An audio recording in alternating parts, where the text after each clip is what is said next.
Oi, pessoal, boa noite, amigos do CPMM. Espero que vocês estejam bem aí na quarentena, se cuidando, usando álcool em gel, de preferência sol. Propaganda grátis, hein, Fran e Renata Fard. Brincadeira, gente.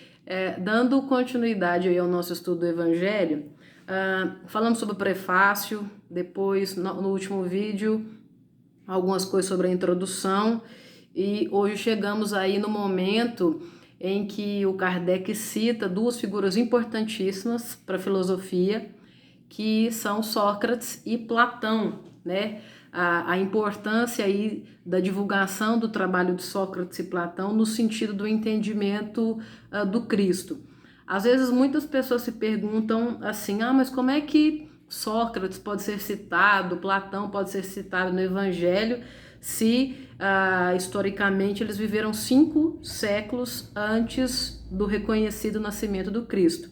E é muito interessante a forma como a filosofia surge, né? E aí nós vamos conseguindo compreender especificamente momentos muito curiosos até do espiritismo, né? Vinculados à ideia da filosofia.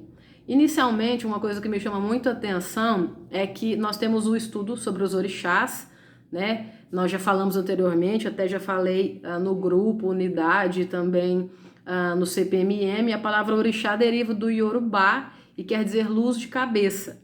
Né? Se nós pensarmos nas figuras dos orixás, vamos entender aí os que trabalhamos no CPMM. Né? Oxalá, Xangô, Iemanjá, Inhansã, Ogum, Oxum, Oxóssi, Nanã, Ubaluaê, Euá. Se nós formos pensar, cada orixá está associado a um elemento da natureza. Né? Nós até já fizemos aquela atividade que durante a terça-feira, né, sobre associar as características aí ao que nós chamamos arquétipos, né, do grego arqué, e quer dizer princípio, a ideia que eu associo, um filho de Iemanjá é chorão, por exemplo, um filho de Inhansã é muito agitado, é muito extrovertido, um filho de Xangô é mais enérgico, beijo dessa. Mas nós temos aí características específicas que derivam desses filhos dos orixás ou dos próprios orixás. Né? E temos os elementos da natureza. Né? Pensamos na água do mar, aí associamos a Iemanjá, as águas doces associamos ao Oxum, associamos as tempestades e a ventania, a figura de Yansan e assim sucessivamente. O que é curioso, se pensarmos no caso da filosofia, é que anterior a Sócrates nós tínhamos os chamados filósofos da natureza, né? Os homens que pensavam o mundo. Lembrem-se que a filosofia é ótimo, né, gente? A filosofia ela é criada a partir do momento que a humanidade tem a necessidade de explicar o universo de uma forma mais racional e crítica. Né? Nós chamamos isso de cosmologia, porque antes as coisas eram explicadas por um tipo de entendimento que chamamos de cosmogonia. Qual é a diferença? Cosmogonia é uma explicação do universo através de mitos e crenças. Por exemplo, está chovendo. Por que está chovendo? Porque o Deus fulano de tal quis assim. Ou é porque a humanidade está precisando passar por algum tipo de mudança, de limpeza e tudo mais. Com a cosmologia, nós temos uma explicação racional e crítica. Né? Por que está chovendo? É um fenômeno físico. O ar quente sobe, encontra com o ar frio, tudo isso se condensa e nós temos uma precipitação pluviométrica, ou uma chuva. Né? A humanidade tem essa necessidade da razão, de fazer uso do seu pensamento. E os filósofos, os primeiros filósofos que surgem, né, eles buscam então explicar o universo, o surgimento do universo, através dos elementos da natureza, da mesma forma como nós temos os orixás. Né? Então nós temos aí Tales de Mileto. Sempre que vocês observarem o nome de um filósofo, observem o seguinte, vai aparecer o seguinte, Tales de Mileto, Pitágoras de Samos, Protágoras de Abdera. Por que tem esse sobrenome? O sobrenome, pessoal, faz referência à escola em que o filósofo estudou ou à cidade onde ele nasceu. Há uma única diferença, né, de um único filósofo que tem um nome diferente com relação a isso, que é Santo Agostinho, porque geralmente nos livros nós temos descrito como Santo Agostinho de Hipona, mas na verdade Agostinho nasceu em Tagaste, né? É o único que tem essa diferença. O resto todos fazem aí alusão à cidade onde o filósofo nasceu ou, consequentemente, à escola, né, onde ele desenvolveu os seus estudos ou fez as suas coisas. Então, nós temos aí Tales de Mileto, Anaximandro, Anaxímenes, todos eles buscam explicar o universo fazendo uso desses elementos da natureza, né? O fogo, a terra, a água e o ar. Né? Nós temos aí Tales, então, como eu mencionei anteriormente, fazendo aí a análise do universo usando a água, que tudo surgiu da água. Né? Nós temos Heráclito é de Éfeso, e ele busca explicar através do fogo. Anaxímenes e Anaximandro buscam explicar através do ar. É semelhante ao que os orixás fazem. Depois, com o surgimento das ideias de Sócrates e de Platão, as coisas se diferenciam muito. O Sócrates ele foi tão importante para a filosofia que a filosofia se divide em antes e depois dele. Né? Temos a pré-socrática, que seria dos filósofos da natureza, e a pós-socrática, que é o que surge depois que as ideias do Sócrates são divulgadas. Eu falei na live da última segunda-feira, né, que uma boa forma de pegar o vaidoso é perguntar quem já leu um livro de Sócrates. Sempre tem alguém que levanta a mão, né? E o Sócrates nunca escreveu nenhum livro, da mesma forma como Jesus nunca deixou absolutamente nada escrito, né? Nós sabemos dos ensinamentos de Jesus através dos escritos e das narrações de outras pessoas. E o Sócrates é a mesma coisa. Quem escreve o que Sócrates ensinou, né, quem divulga sua obra, é seu discípulo mais famoso, que é o Platão, né, principalmente nos diálogos. Os diálogos platônicos trazem aí boa parte dos ensinamentos socráticos. Quem foi Sócrates, gente? Sócrates era casado com uma mulher chamada Xantipa, mas o grande amor da vida de Sócrates foi um homem chamado Alcibíades. Né, ele declara o seu amor por Alcibíades aí em muitos dos seus momentos, em muitos dos diálogos platônicos, a figura de Alcibíades é citada. Mas Sócrates era filho de uma parteira, né? E aí, da mesma forma como a mãe dele ajudava algumas pessoas a chegar ao mundo, né, dar à luz, aí era uma tarefa importante, Sócrates queria ajudar as pessoas a dar à luz a novas ideias, né? E ele criou uma técnica para isso chamada de maiêutica. Então, a maiêutica socrática é uma homenagem à mãe dele, né, que era então essa parteira que ajudava as mulheres a dar à luz. De que forma Sócrates fazia isso? Através da dúvida, do questionamento. Era sempre perguntando, porque até então, naquela época, na Grécia Antiga, né, o Sócrates viveu em Atenas, as pessoas que ensinavam, né, os professores da época, eles eram chamados de sofistas. E os sofistas, eles cobravam para ensinar, e era um ensinamento muito vago, né? Não era aquela coisa aprofundada, era simplesmente para passar a ideia de que conhecia alguma coisa. E a máxima socrática, máxima quer dizer a frase mais famosa que a pessoa tem. A principal máxima socrática é só sei que nada sei. Né? Por que o Sócrates dizia isso? Porque ele reconhecia a própria ignorância.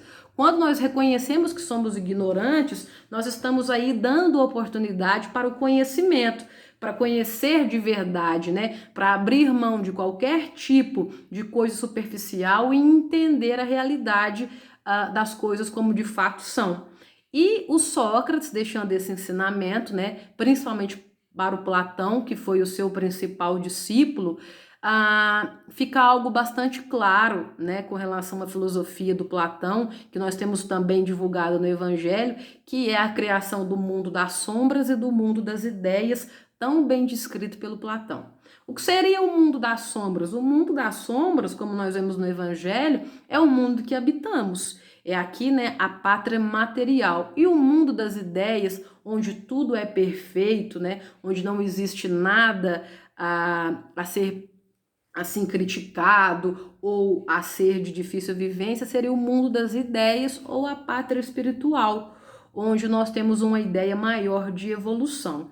Então, tanto Sócrates quanto Platão são figuras importantíssimas e nós temos então a clara ideia de que eles são aí pessoas que foram diretamente iluminadas pelo ensinamento cristão, né, pela figura do Cristo, e são mensageiros de Deus, trazendo para nós as ideias, né, antes mesmo da vinda do nosso Salvador, ok? Então eu vou fazer agora a leitura aqui do Evangelho no que diz respeito ao Sócrates e ao Platão, vocês podem acompanhar também e não se esqueçam de mandar as suas observações, certo? Então vamos lá. Sócrates e Platão, precursores da ideia cristã e do espiritismo. De fato, de que Jesus deve ter conhecido a seita dos essênios, seria errado concluir que dela auriu sua doutrina e que, se tivesse vivido em outro meio, teria professado outros princípios. As grandes ideias não surgem nunca subitamente. As que têm por base a verdade têm sempre seus precursores, que lhes preparam parcialmente os caminhos. Depois, quando os tempos são chegados, Deus envia um homem com a missão de resumir, coordenar e completar esses elementos esparsos e forma-lhes um corpo. Deste modo, a ideia, não chegando bruscamente, encontra, quando aparece, os espíritos dispostos a aceitá-la. Assim ocorreu com a ideia cristã, que foi pressentida vários séculos antes de Jesus e dos essênios, e da qual Sócrates e Platão foram os principais precursores.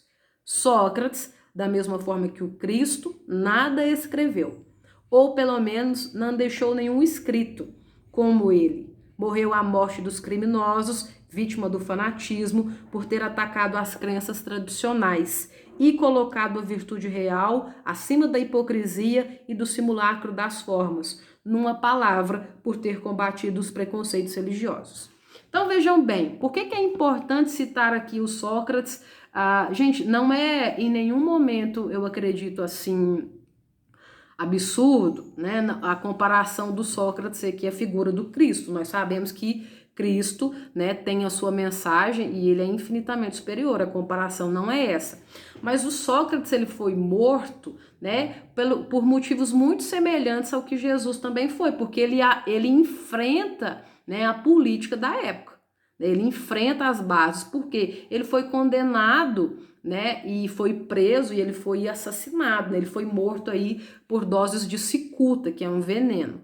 E nós temos aí o Sócrates sendo preso, né, e tendo a sua pena de morte decretada, porque eles acreditavam que ele estava corrompendo a juventude com os seus ensinamentos, né? Então não há um crime. Quando eles buscam condenar o Sócrates, ele pergunta, mas qual foi o crime que eu cometi? Né? Você se acha mais sábio do que as outras pessoas? O Sócrates, não. Eu só sei que nada sei, eu reconheço minha ignorância. Se pensamos quando Pilatos questiona Jesus, né? Quer dizer que você é o rei dos hebreus? Ele diz, não, tu é que dizes isso, né? Eu não sou rei de ninguém. Então, a morte dos dois, né, um enfrentamento político na época, nós sabemos que ainda, né, que não houvesse a questão da morte de Jesus da forma como temos, né? Jesus seria morto de qualquer forma porque ele enfrenta as bases políticas da época, né? Então é bastante semelhante ao que o Sócrates fez. Quando vocês observarem, então, a figura socrática e a figura platônica no Evangelho, lembrem-se, eles são precursores da mensagem do Criador, né? É sinal de que Jesus e Deus jamais abandonou a humanidade, né? Não há nenhuma referência religiosa antes do nascimento do Cristo? É evidente que sim, porque Deus sempre está conosco, a orientação sempre está conosco, certo? Então, o Evangelho traz aí é simplesmente para um conhecimento histórico, né? Para pensarmos de que Deus e Jesus sempre estiveram conosco, mesmo quando os escritos, né? Mesmo quando as referências aí históricas e bibliográficas ainda não acompanhavam isso. Ok? Espero que vocês estejam todos bem. Dúvidas ou observações, mandem aí no grupo ou, né, no canal. Tô muito youtuber. Um beijo, gente. Fiquem com Deus e até a próxima.